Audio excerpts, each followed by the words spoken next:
Hello there and welcome. In this video I will review and rate all of the 7 DLCs of Age of Wonders 4 that you can currently buy. Obviously, this is my personal opinion. I'm a PvE player, not touching PvP at all, mostly playing hard and brutal difficulties depending on my time budget. This is the point of view where I will be rating these. Also, I will be focusing on the main things. Each of the DLCs brings a couple of extra society traits and small things like mounts and a few units that can spawn on the overworld. I won't be going too deep into these details. I try to get the bigger things, cultures, tomes, the big game mechanics, these things. I also want to put one thing ahead of all of this. All of the DLCs for this game so far released are good. It's just that the pricing versus the content is not always, or I agree with the developers, but more about that in a hot minute. So, I'll also put my personal opinion in front of each of the bullet points down below in the description box, so if you're just looking for a quick verdict, you can't go there. I will be explaining my opinion in the course of each bullet point. Alright, that all being said now, let's get finally started with number 1, Dragon Dawn. So, Dragon Dawn I find a recommendable, albeit a little bit short DLC. It is cheap, but I would definitely rate it positive, but it is among my least favorite of the whole bunch, actually. So, what do you get here? You get the option to make your starting hero a dragon leader. Sadly can't be seen here in the encyclopedia, and the game isn't that easy to show you all of the features, but it is a one-man army type of leader, and it follows its own leveling path. You get a lot of different ways how you can form your dragon leader, all the elements, very different things. You can clearly notice that in the dragon leader, the majority of the development work has been spent. And after that, we gain 2 tomes, the Tome of Evolution and the Tome of Dragons. Tome of Evolution's tools are meant to get your evolving units safely there. You can make them harder to kill, and you get a couple of extra animal units that evolve, so you can actually play this tome also without any dragons in mind. And the Tome of Dragons eventually gives you fully fledged dragons. First they are young, then they need to evolve. It follows the other tome. Altogether, the 2 tomes play together quite nicely, but there's a really big thing in there that bothers me. The dragon mechanics are worse than any other dragons that we got after that. The young dragon is okay, but then it develops into a tier 5 dragon that is a mythic unit, which is factually worse than most other dragons that we have. So take that with a grain of salt. It gives us the option to mass produce dragons though, so it's really great, and the dragon leader feature is really well made. You can make extremely interesting dragon leaders with that. So it's a very hero-centric DLC. Gives you a couple of other nice racial forms and such, but I found it to be a little bit short in content. Alright, it's only $10, I'll give them that, but yeah, I felt like, I don't want to say disappointed, but the other DLCs definitely hit me harder, and this one was my least favorite of the list. Moving on over to number 2, Empires and Ashes. So, Empires and Ashes sits for me definitely on a very good spot.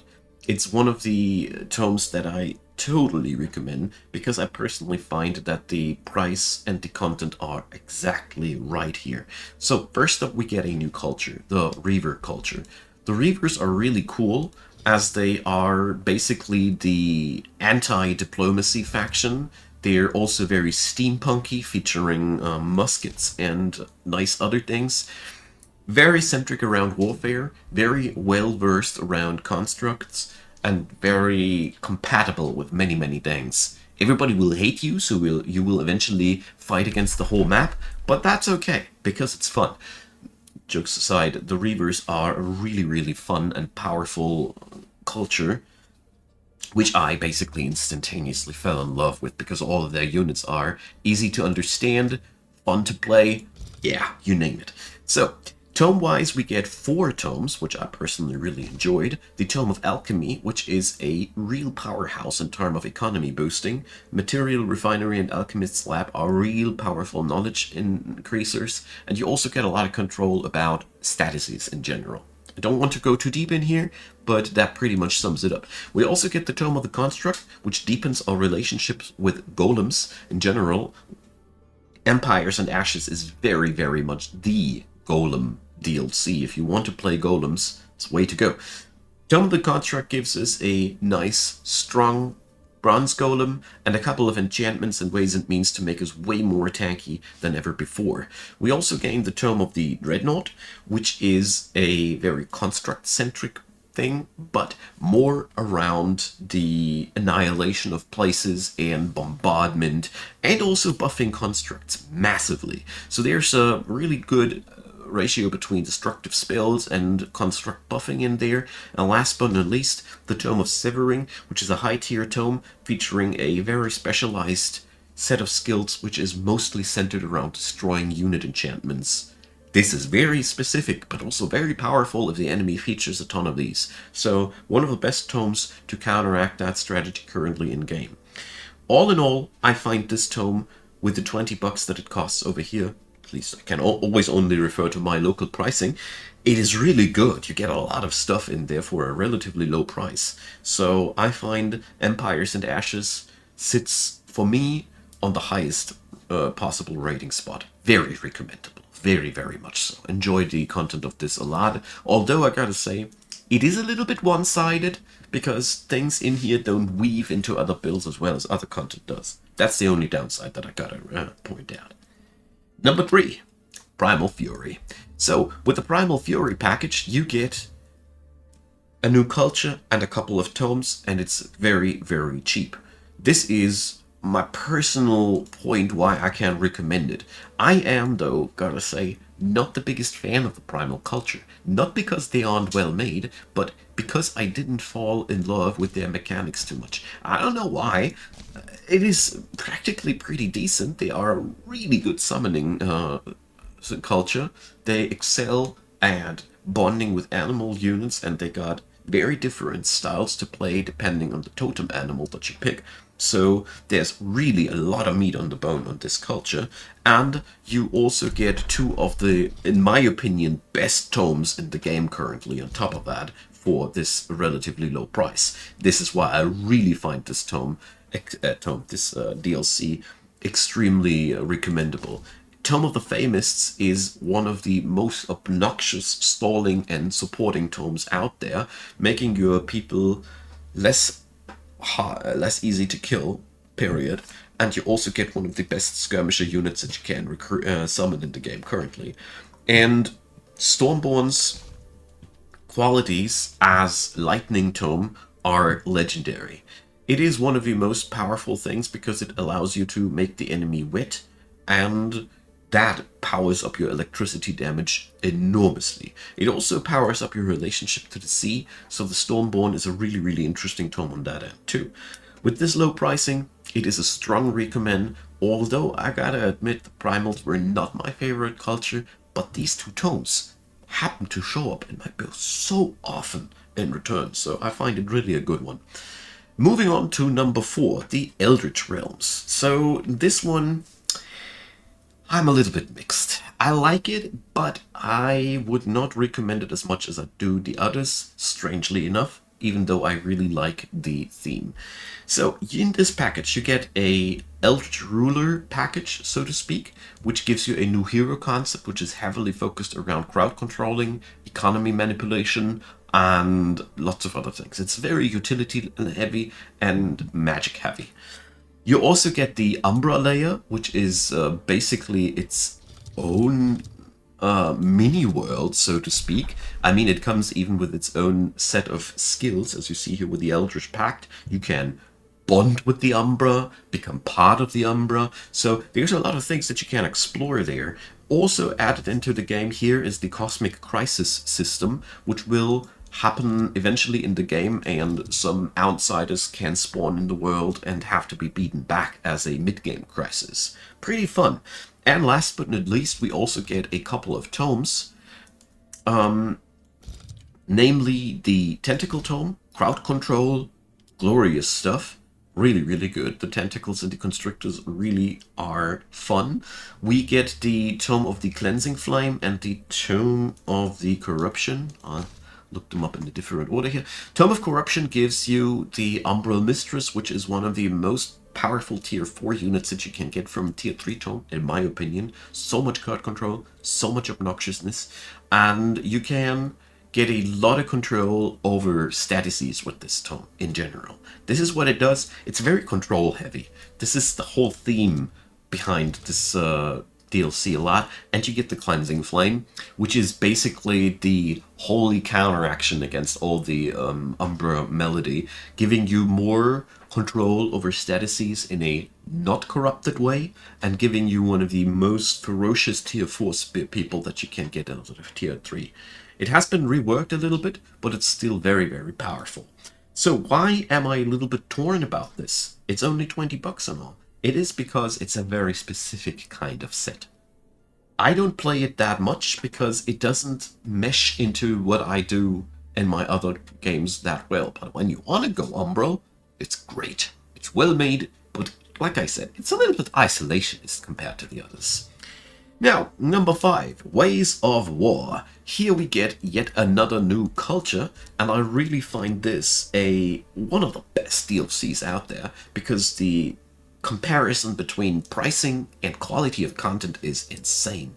The Oathsworn culture comes in 3 different flavors, 3 different oaths that completely differentiate your gameplay.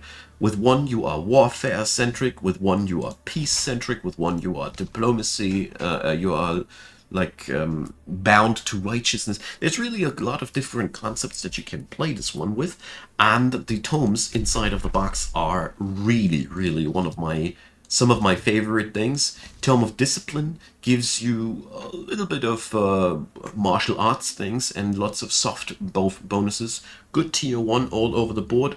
Tome of Shades is really fascinating because it plays really powerful around the blindness mechanic. Also a little bit of knowledge improvement and really amazing skirmishes. It's a good tier 2 all over the board.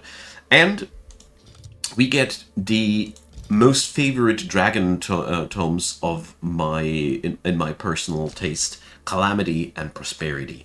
They are evil and good aligned Asian-themed dragon tomes, which give you the Calamity and the Prosperity dragon, which are amazing in their own rights. You also get a set of new units when you pick this tome. So basically, Ways of War unlocks a really dramatically new dragon-centric late game that I really enjoy. Why I find this one of the best DLCs. It's low-priced and the content there is... I really like it. I really do like it. So, brings me to number 6, Giant Kings. So with Giant Kings, we don't get a culture, but we get giant leaders. Giant leaders are really amazing. Just like the dragons, they are very one-man army-like, and they're fun to play. You also pay a lot of money for this DLC. It is really, really very costly, and my main complaint about it, because it looks as if you don't get much for it, but it is easy to overlook.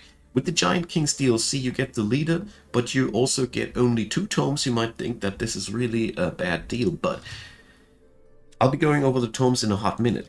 The other things that you get here is you get handcrafted landmarks and regions, which will be woven into your world generation. You also get shopkeepers and fated regions that spawn into your world.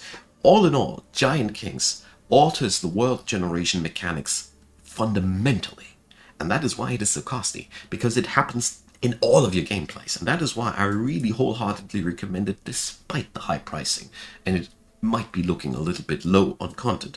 But the giant leaders are fun. And another thing is worth pointing out, it is the best DLC if you want to play Subterran, because the Tome of the Dungeon Depths gives you power tools to upgrade your subterranean areas in a completely new way. It's really, really impressive. And the Tome of Geomancy is extremely well...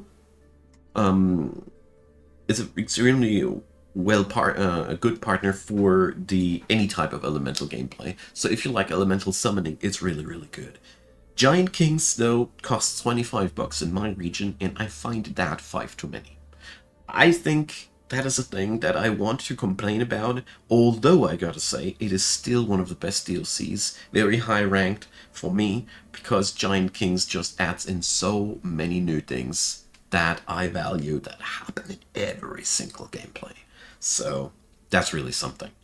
Alright, let's move on over to Archon Prophecy, the newest one.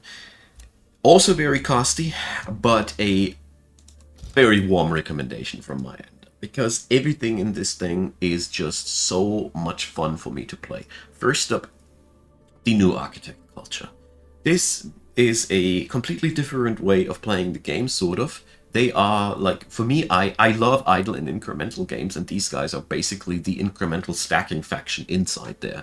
For every monument you build, your units get stronger via the Affinity Incarnate thing. They are slow, but rise up to ridiculous proportions eventually. Very well made to be combined with any type of playstyle. Really versatile. This is really something that blew me off the socks once I realized how many different things we can do with these guys. On top of that, we get 4 new tomes that I really, really like. Most of them centered around fate and necromancy. So here, first up, Tome of Virtue. This one is a holy tome, which gives us kick-ass battle mages, kick-ass paladins, and a lot of resilience bonuses. What I really like about the Tome of Virtue is it is a tier 2 that gives you 2 tier 3 units at your disposal, which is amazing. It is finally one of them tier 2 tomes that I find just impressive with the tools that it gives me, whereas too many tier 2 tomes in the passive Age of Wonders weren't providing. But I gotta hand it to Triumph, they are working on it hard. The most of the tier 2 tomes have been really bettered up, but I'm digressing.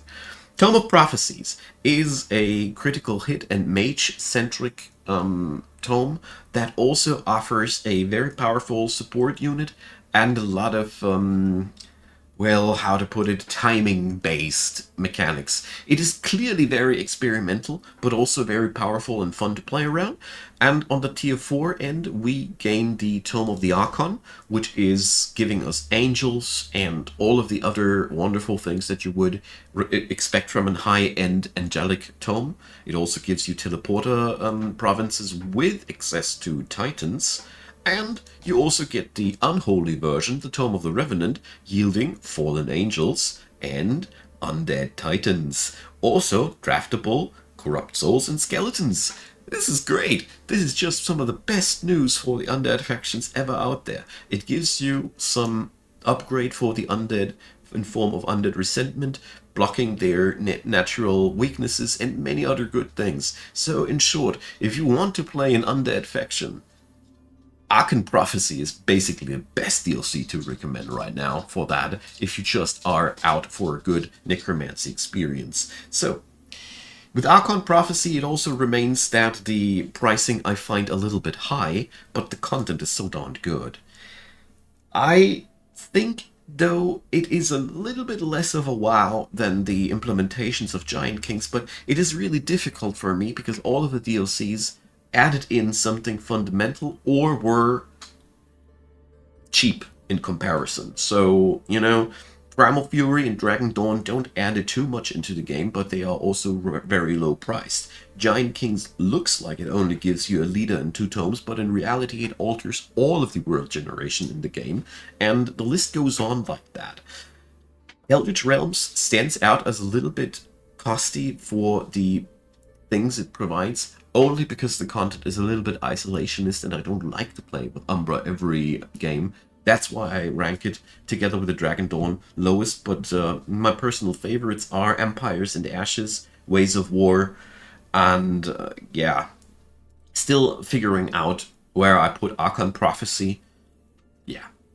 Feel free to drop me your comments where you put them. I really did my best to give you mostly an overview and not so much my personal grading.